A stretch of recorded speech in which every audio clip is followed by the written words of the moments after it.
স্যামজনের আরও একটি brand new take নিউজে আপনাদেরকে অনেক অনেক ভালোবাসা শুভেচ্ছা। নিশ্চয়ই খুব ভালো রয়েছেন। আমাদের 100 বলতে চাচ্ছিলাম 398তম টেক নিউজ, মানে আমরা 400তম টেক নিউজের দিকে যাচ্ছি খুব শীঘ্রই।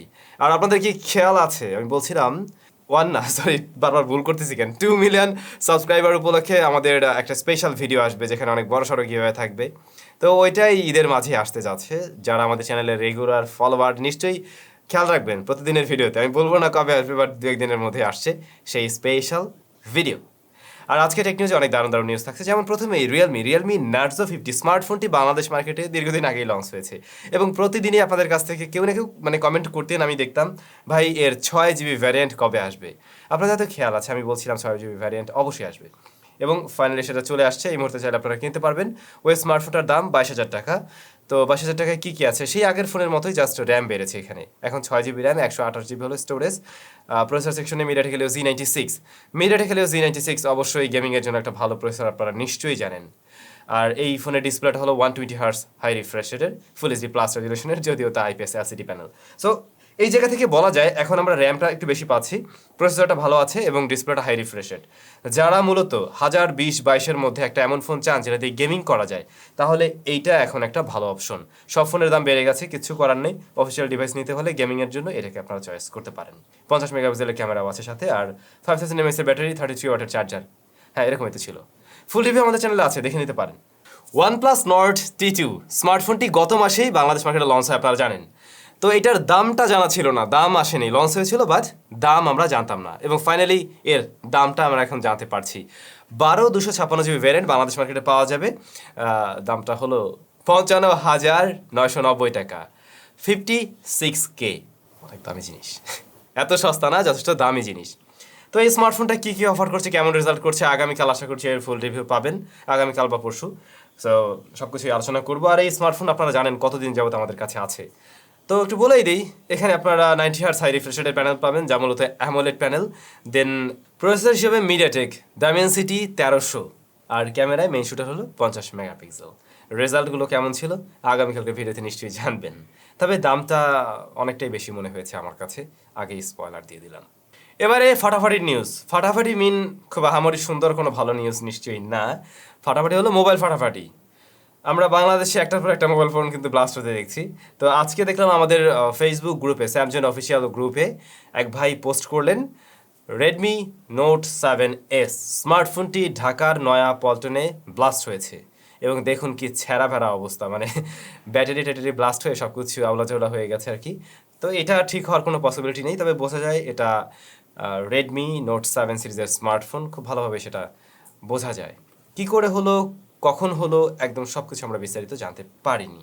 তবে এটা ট্রু, Xiaomi নোট 7 সিরিজের বেশ কিছু স্মার্টফোন ব্লাস্ট হয়েছে বাংলাদেশ এবং ইন্ডিয়াতেও। আপনারা চাইলে গুগল করতে পারেন, সেখান থেকে জানতে পারবেন নিশ্চয়ই। শুধু Xiaomiর এই ফোনেই না, এদিকে খবর খারাপ স্যামসাংয়েরও। স্যামসাংয়ের খবর খারাপ বলতে, স্যামসাং M21 স্মার্টফোনটা বেশ জনপ্রিয়তা পেয়েছিল। বিশেষ করে এতে আমরা অ্যামোলেড সুপার অ্যামোলেড প্যানেল পেয়েছিলাম, দামে কম মানে ভালো টাইপের কিছু অফার করা ট্রাই করছিল স্যামসাং। দ্যাটস ওয়াই জনপ্রিয়তা পেয়েছে, এবং একই সাথে পাবলিকের গালিগালাজও খাচ্ছে স্যামসাং ওই ফোনের কারণেই। একটার পরে একটা আমরা অনেক ফোনের এই রিপোর্ট পেয়েছি যেগুলো ডিসপ্লে ইস্যু। আজকেও দেখলাম এক ভাই স্যামসাংয়ের এই ফোনটা ব্যবহার করছেন মোটামুটি 9 মাস যাবৎ। তো তার ভাষ্য মতে এই ফোনে কোনো আঘাত লাগে নেই, কিছু না, ডিসপ্লে অটোমেটিক ওই যে পার্পল কালার হয়ে যাচ্ছে। তার মানে এটা যাবে, ডিসপ্লে কয়েকদিনের মধ্যে বাদ হয়ে যাবে, এটা শিওর। সো স্যামসাং আসলে আমার মনে হয় একটু এই যে বাজেট ফ্রেন্ডগুলোর এগুলোর কোয়ালিটির দিকে আর একটু গুরুত্ব দেওয়া উচিত, অবশ্যই গুরুত্ব দেওয়া উচিত। ইনফিনিক্স টেকনো এই স্মার্টফোনগুলো কিন্তু ডে বাই ডে ভালো করার ট্রাই করছে, একটু আস্তে আস্তে, মানে ছোটো থেকে শুরু করে এখন আস্তে আস্তে দামি ফোন তৈরি করার চিন্তা ভাবনা করছে, নিশ্চয়ই আপনারা জানেন। তো সেই ধারাবাহিকতায় ইনফিনিক্স খুব শীঘ্রই নোট 12 সিরিজে 5G ভ্যারিয়েন্ট নিয়ে আসছে, যা ইন্ডিয়ার মার্কেটে লঞ্চ হতে যাচ্ছে এই মাসের 8 তারিখে। Note 12 5G series. এই তুমি কি করতেছো? তুমি লাইটটা আটকে দাও কেন বেবি, এখানে আসো। তো যা বলছিলাম, ওই স্মার্টফোনে 5G প্রসেসর থাকবে, বাট প্রসেসরটা কি সেটা আমরা এখনও জানতে পারিনি। কিন্তু ওই স্মার্টফোনে ফুল এইচডি প্লাস রেজলিউশনের অ্যামোলেড প্যানেল থাকবে, এটুকু শিওর। আর সেই সাথে 108 মেগাপিক্সেলের ট্রিপল ক্যামেরা সেটআপ, বড় ক্যামেরা। সিম্ফনিই দিচ্ছে, তো কেন ইনফিনিক্স দেবে না? বাংলাদেশে এই স্মার্টফোন লঞ্চ হলে হতে পারে, বাইরে অন্যান্য দেশগুলোতে ইনফিনিক্সের যে স্মার্টফোনগুলো লঞ্চ হয়, বাংলাদেশ ইনফিনিক্স প্রায় ট্রাই করে সেই ডিভাইসগুলো বাংলাদেশ মার্কেটে লঞ্চ করার জন্য। তো দেখা যাক আসলে এটা লঞ্চ হয় কিনা, আর হলে তো আমাদের চ্যানেলের রিভিউ থাকবেই। Xiaomi 12 সিরিজের নতুন 2 স্মার্টফোন সম্বন্ধে এখন মোটামুটি ইন্টারনেট জগৎ কাঁপছে। তা হলো Xiaomi 12s, Xiaomi 12 Ultra। Xiaomi 12s নিয়ে আগে আলোচনা করছি। স্মার্টফোনটির বেস ভ্যারিয়েন্ট 8/128 জিবির যে দাম 4000 চাইনিজ কারেন্সিতে, বাংলাদেশে টাকা কনভার্ট করতে গেলে 55K এর আশেপাশে, দাম একদম কম না। তবে স্মার্টফোনটি কী অফার করছে? 120 হার্টজ হাই রিফ্রেশ রেটের প্যানেল, অ্যামোলেড প্যানেল মূলত ওটা। Processor 8 plus generation 1। ক্যামেরা সেকশনে 50, 13, 5 এবং ফ্রন্ট ফেসিং ক্যামেরায় 32। এবং মেইন যে শুটারটা এখানে তার সাথে কিন্তু ওয়াইএস থাকছে, তার সাথে মানে ওই সেন্সরটাতে ওয়াইএস থাকবে। আর এদিকে Xiaomi 12 Ultra, নিশ্চয়ই স্মার্টফোনটা আপনারা অলরেডি দেখে নিয়েছেন, মানে হাতে নিয়ে দেখেননি, ছবি ভিডিও দেখে নিয়েছেন। তো রিয়ার প্যানেলে এবারে কিন্তু আমরা সেই গ্লোসি ডিজাইনটা দেখছি না, আমার কাছে এবারে আরও বেশি প্রিমিয়াম মনে হচ্ছে, কারণ লেদার ফিনিশ ওরকম একটা টেক্সচার যা দেখতে স্মার্টফোনটাকে আরও প্রিমিয়ামের জায়গায় নিয়ে গেছে। তবে রিয়ারের ক্যামেরা মডিউলটা একটু একেবারেই ভিন্নতা, আমরা লক্ষ্য করব বিশাল বড় সার্কেল টাইপের একটা কিছু। সুবিধা হলো ওই স্মার্টফোন নিয়ে ঘুরলে মানুষ জাস্ট তাকিয়ে থাকবে, ওরে এত বড় ক্যামেরা মডিউল কি আছে না জানি এর ভিতরে। এর display 2K panel, LTPO 2.0 AMOLED panel, 120 hertz high রিফ্রেশের থাকছে এখানে। প্রসেসর আগের ফোনের মতো সেম, 8 প্লাস জেনারেশন 1।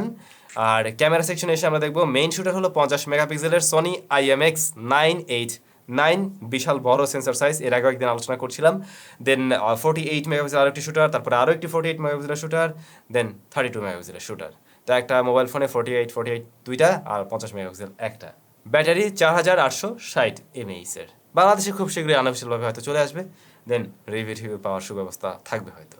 এবারে টিকটক লাভারদের জন্য আবারও স্যাড নিউজ। যারা আইফোন ব্যবহার করেন, টিকটক ব্যবহার করেন, তাদের জন্য iOS 16-এ হয়তো টিকটক ব্যান থাকতে পারে, বা টিকটক সেখানে হয়তো থাকছে না, উঠে ফেলা হতে পারে, এমনটা গুঞ্জন শোনা যায়। ওই যে আপনারা শুনছিলেন নিশ্চয়ই যে আমেরিকায় টিকটক ব্যান করা হবে, এবং এই জন্য গুগল প্লে স্টোর এবং অ্যাপেলের অ্যাপ স্টোরকে বলে দেওয়া হয়েছিল এই অ্যাপগুলোকে দূরে সরাতে। তো হতে পারে সেরকম কিছুই, বাংলাদেশ থেকে এটা দূরে সরানো উচিত। তো আজকে এই ছিল টেক নিউজ। আমরা কমেন্ট সেকশনে চলে যাব। প্রথম কমেন্টটি মুসা ভাই লিখেছেন, ভাই স্যামসাং নোট 10 প্লাসের রিভিউ চাই, কেমন হবে ডিভাইসটি কিনলে? সেকেন্ড হ্যান্ড তো কিনতে হবে, আমার কাছে আছে, আমি নিজেই ব্যবহার করছি, আমি জানাবো, অবশ্যই জানাবো স্মার্টফোনটি কেমন রেজাল্ট করে। এমডি ফয়সাল হোসেন, স্যাম ভাই আপনার টি শার্টগুলো কোথা থেকে কিনেন? দেখতে খুবই সুন্দর লাগে। অনেকগুলো তো আমি লোকাল মার্কেট থেকে হয়তো কিনে থাকি, এই আশেপাশে বিভিন্ন ব্র্যান্ড রয়েছে।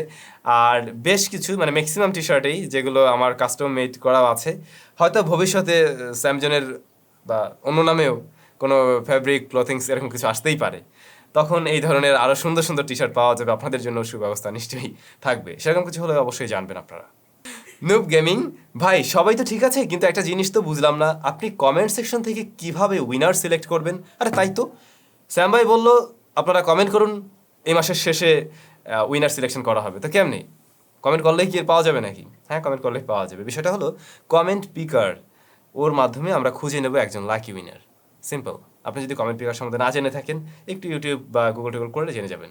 ভালো থাকবেন, সুস্থ থাকবেন, দেখা হচ্ছে নতুন ভিডিওতে। টাটা বলে দাও, বলো বাই বাই বাই, সবাই ভালো থাকবেন, বলো বাই বাই বাই, টাটা।